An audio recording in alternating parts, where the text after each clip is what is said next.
Salut chers tous, bienvenue sur Acalia, Académie des logiciels pour les ingénieurs BTP et les architectes. Les amis, nous allons donc enchaîner nos séries de formations comme je l'avais dit. Nous allons travailler sur Robot Structural Analysis. Nous allons voir donc le chapitre 1 sur les généralités et la modélisation. Alors, les formations que nous sommes en train de faire ici, c'est justement pour aider les débutants, les gens qui n'ont pas assez d'informations ou assez de compétences sur ces logiciels Robot Structural Analysis, afin de comprendre comment ça fonctionne, comment débuter un projet de A à Z, comment paramétrer le logiciel, comment dimensionner les structures de type bar, comment dimensionner les structures en béton armé, pour que vous puissiez en fait devenir un expert et dimensionner des projets comme un professionnel. Alors, ce que nous allons faire aujourd'hui, nous allons donc voir, comme je l'ai dit, le chapitre 1, d'abord sur les généralités, et ensuite on verra la partie modélisation. Alors, la formation est subdivisée en deux parties. Premièrement, il y aura la partie théorique, c'est-à-dire que nous allons lire. Ok, nous allons lire clairement tout ce que je vais mettre à votre disposition. Question de comprendre réellement ce qu'on appelle le logiciel Robot Structural Analysis, conçu par la maison Autodesk. Et ensuite, on pourra passer maintenant à la pratique, qui sera justement de vous montrer tout ce que dont nous aurons donc à lire côté théorique, comment maintenant on sera à mesure de mettre ça en pratique. Donc, sans plus tarder, nous allons évoluer. Quelles sont les généralités et la modélisation de ce logiciel? Alors, nous allons d'abord lire le chapitre 1, généralité et modélisation. Le point 1.1, généralité sur les logiciels Robot Structural Analysis professionnel.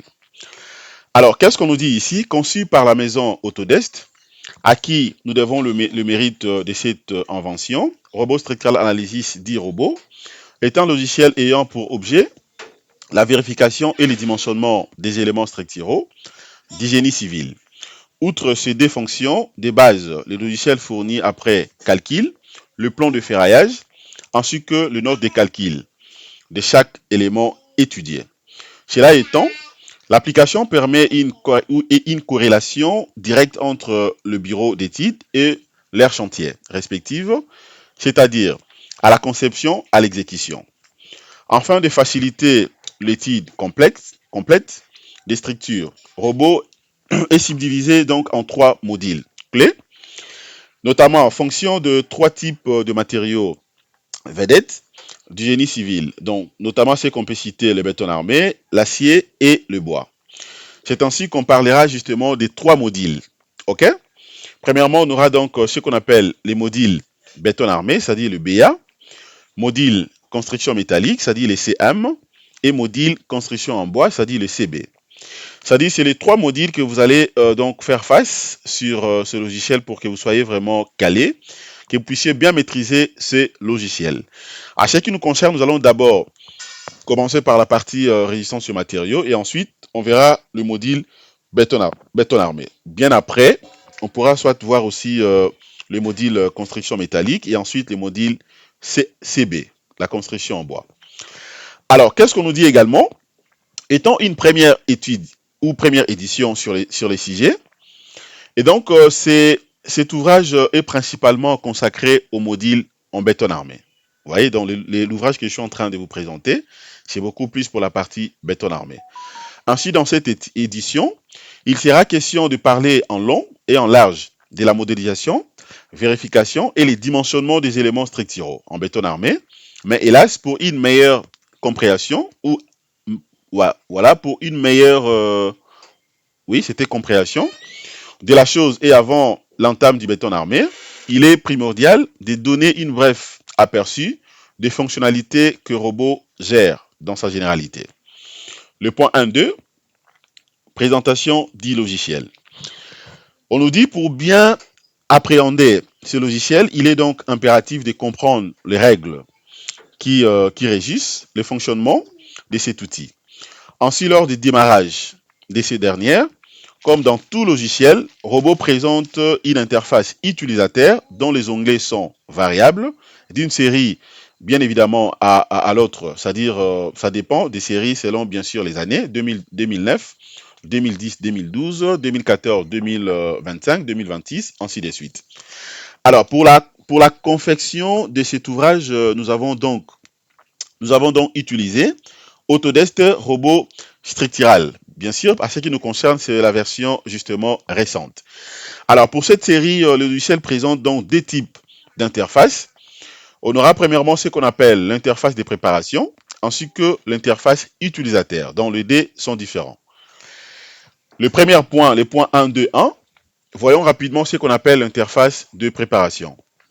L'interface de préparation définie comme étant une boîte de dialogue qui représente ou qui présente à l'utilisateur l'ensemble des types de structures que le robot peut étudier. L'interface de préparation du logiciel se présente sous une forme simpliste, figure 1, que vous allez voir en bas de cette partie, et dont la forme complète, figure 2, dans 1B, que je vais également vous montrer, est accessible en cliquant tout simplement sur l'onglet Avancé, en bas de l'onglet. OK?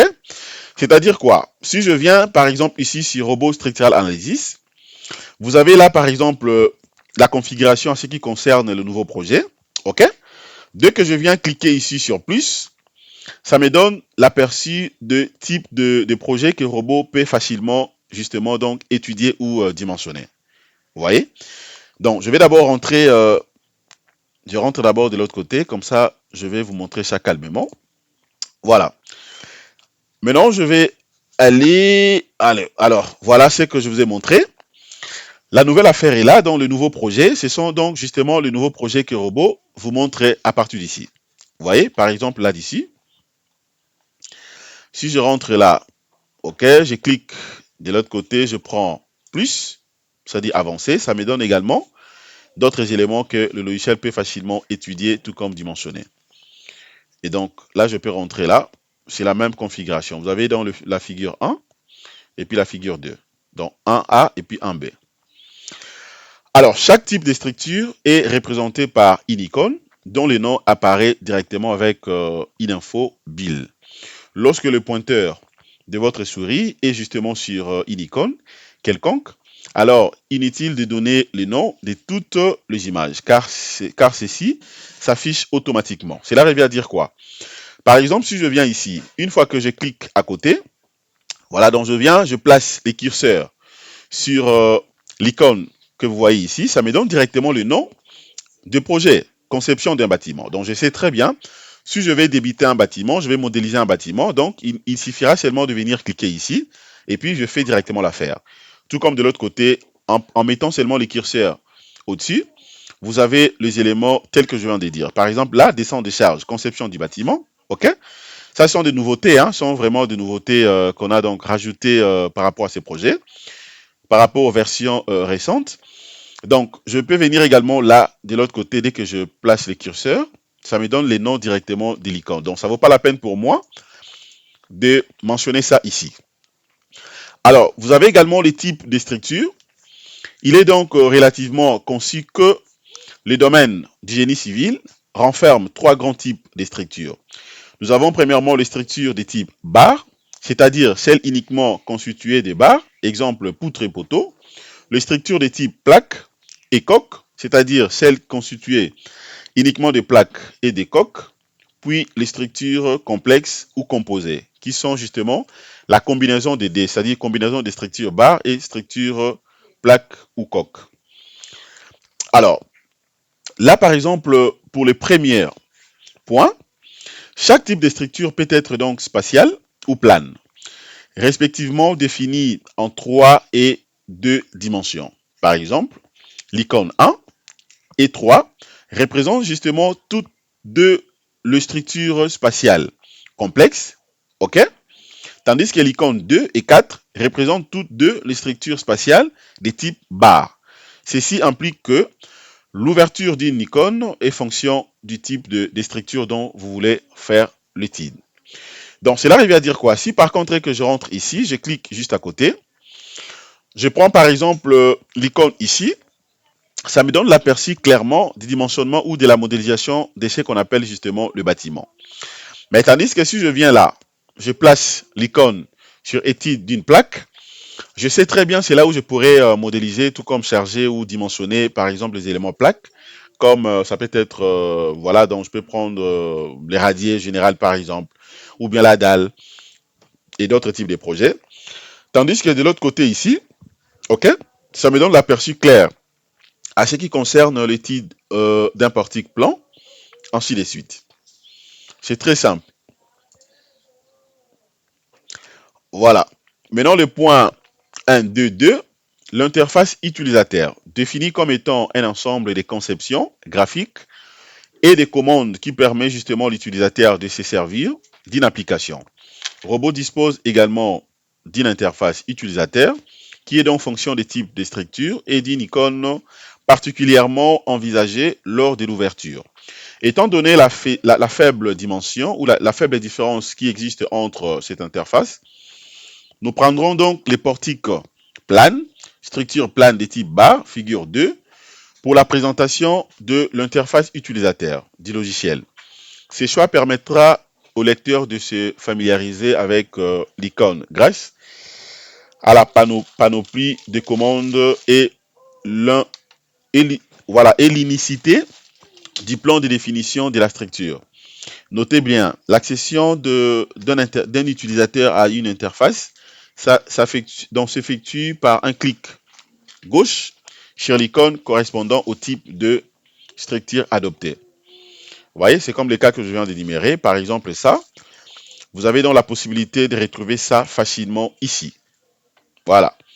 Donc, dès que je viens là, je fais par exemple, soit je place tout simplement le curseur là-dessus. Ça me donne directement l'aperçu de ce que je suis censé au moins faire. OK? Si je clique là-dedans, ça va directement me ramener au niveau de l'interface utilisateur. Donc voilà en fait les amis ce que je pouvais déjà vous montrer comme l'aperçu.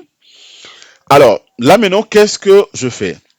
Donc d'autant plus que nous avons déjà identifié l'icône et par laquelle nous allons débuter notre projet. Ça sera donc étude d'un portique plan que je peux vous montrer à partir d'ici. Étude d'un portique plan, donc c'est ça. Étude d'un portique plan. OK? Mais alors je vais d'abord rentrer rapidement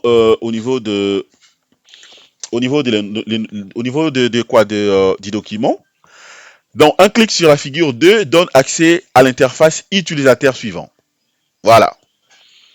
OK? Donc, c'est ça l'interface utilisateur. Alors, je peux également venir là, dès que je clique sur plus, je viens et clique sur étude d'un portique plan. Ça me donne directement l'aperçu de l'interface utilisateur. Donc, c'est ça ce qu'on appelle l'interface utilisateur. Je vais patienter. Voilà, je patiente. Voilà. Voilà, donc les amis, c'est ça ce qu'on appelle l'interface utilisateur. Je suis maintenant au niveau de l'interface utilisateur. Pourquoi? Parce que je viens de cliquer sur l'icône d'étude d'un portique plan. Ça me ramène directement ici. OK? Et donc, si par contre que je vais rentrer rapidement ici, là-dedans maintenant, vous allez voir plusieurs éléments, notamment la barre des titres. OK? La barre des titres, déjà bien évidemment, montrée clairement par le logiciel que nous allons voir ensemble avec moi. Donc, je pense que jusque-là, tout est clair. Vous avez quand même noté, mais également, vous avez compris là où nous sommes. Donc, si par contre que cette formation vous a plu, les amis, n'hésitez pas de commenter, mais aussi de partager. Excellente journée. Au revoir.